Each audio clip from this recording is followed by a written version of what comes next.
നമസ്കാരം, media vision വാർത്തകളിലേക്ക് സ്വാഗതം. കായണ്ണ ശ്രീ ഭഗവതി ക്ഷേത്ര വയലിലെ നെൽകൃഷി വിളവെടുപ്പ് ഇല്ലം നിറ ഞായറാഴ്ച നടന്നു.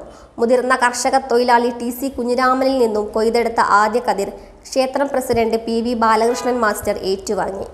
കായണ്ണ ശ്രീ ഭഗവതി ക്ഷേത്രത്തിന്റെ ഉടമസ്ഥതയിലുള്ള പുത്തരിക്കണ്ടം വയലിലെ നെൽകൃഷി വിളവെടുപ്പ് ഞായറാഴ്ച രാവിലെ നടന്നു. മുതിർന്ന കർഷക തൊഴിലാളി TP കുഞ്ഞിരാമൻ ആദ്യ നെൽക്കതിർ കൊയ്ത് ക്ഷേത്രം പ്രസിഡന്റ് PV ബാലകൃഷ്ണൻ മാസ്റ്റർക്ക് കൈമാറി ഉദ്ഘാടനം നിർവഹിച്ചു.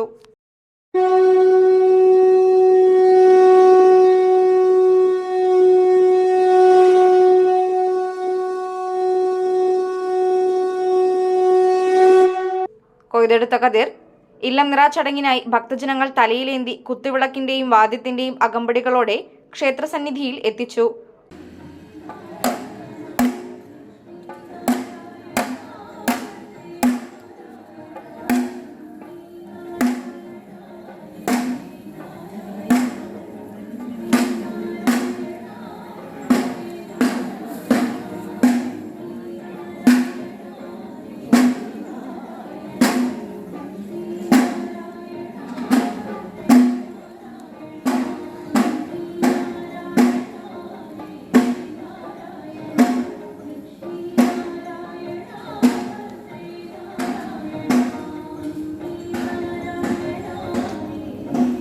തുടർന്ന് ക്ഷേത്രം മേൽശാന്തി വാലത്താജമന ഹരിനാരായണൻ നമ്പൂതിരിയുടെ കാർമ്മികത്വത്തിൽ ക്ഷേത്ര നമസ്കാര മണ്ഡപത്തിൽ സമർപ്പിച്ചു.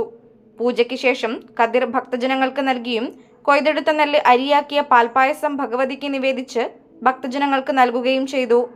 ക്ഷേത്രത്തിലെത്തിയ ഭക്തജനങ്ങൾക്ക് പ്രഭാത ഭക്ഷണവും ക്ഷേത്ര കമ്മിറ്റി ഒരുക്കിയിരുന്നു. News bureau, media vision.